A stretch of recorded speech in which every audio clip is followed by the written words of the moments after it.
വിളിക്കുന്നു S. Hello അമ്മേ. അമ്മയ്ക്ക് സുഖമാണോ? ചേട്ടാ അവിടെ ഉണ്ട്. അത് ഞാനും നാലുവട്ടനും കൂടെ അങ്ങോട്ട് വരും അമ്മയെ കാണാനായിട്ട്. ഇന്ന് തന്നെ വരാന്ന്. വേറെ വിശേഷമൊന്നുമില്ലല്ലേ? ഓക്കെ അമ്മ, വയ്ക്കട്ടെ എങ്കിൽ.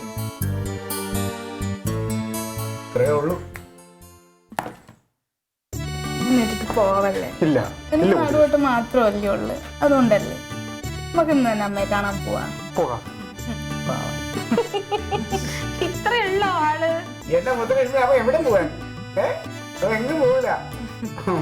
നമുക്ക് അമ്മയെ കാണാൻ പോയിട്ട് വരാം. ഞങ്ങളോടൊന്നും പറയാതെ അങ്ങ് പോവാണോ? ഫോട്ടോ വെച്ച് കഴിച്ചിട്ട് പോവാം. വേണ്ട ഇത്രയും കാര്യമുണ്ടല്ലോ നടരാജാ. ശരിട്ടാ, നല്ല ഹോട്ടലിൽ കയറി ബിരിയാണി കഴിച്ച് അമ്മയ്ക്കൊരു ബിരിയാണി പാഴ്സൽ വാങ്ങിച്ചോണ്ട് പോയി. സന്തോഷം. ശരി.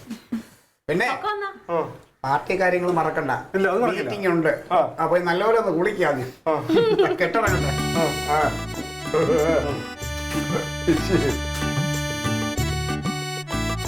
ഇണക്കുരുവികളെ പോലെ അല്ലേ?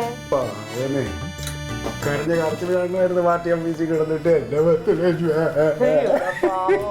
അതിനെന്തൊരു ഇഷ്ടാ.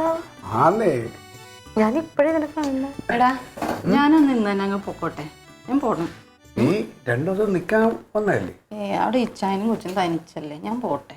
ഇപ്പോഴും അറിഞ്ഞത് ഇച്ചായനെ കൊച്ചും തനിച്ചല്ലേ? നിങ്ങൾ പറഞ്ഞിട്ടല്ലേ വന്നത്. നാളെ പോവാം. 2 ദിവസം കഴിഞ്ഞ് പോവാന്നേ. പറഞ്ഞിട്ടൊക്കെയാണ് വന്നത്.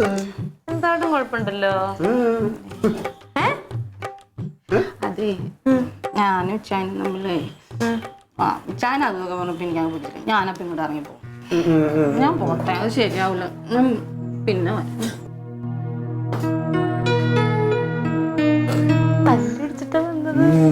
ഇത് കണ്ടോ, ഒരു പിടിക്ക് 2 പക്ഷി.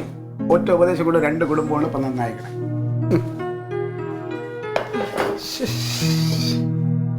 ആ കാറൊന്ന് തന്നെ ഞാനൊന്ന് പിടിക്കട്ടെ. എന്തിന്? ക്ലീറ്റോ തകർച്ചയുടെ വക്കിൽ നിന്ന 2 കുടുംബങ്ങളെയാണ് നിങ്ങൾ രക്ഷപ്പെടുത്തിയത്. ഇവിടെ നോക്കി, ഈ കാണിക്കുന്ന ബുദ്ധിയുടെ 100-1 ഈ കുടുംബത്തെ ചെലവാക്കിയിട്ടുണ്ടെങ്കിൽ ഈ കുടുംബം എന്നേ രക്ഷപ്പെട്ടേനെ എന്റെ ക്ലീറ്റോ.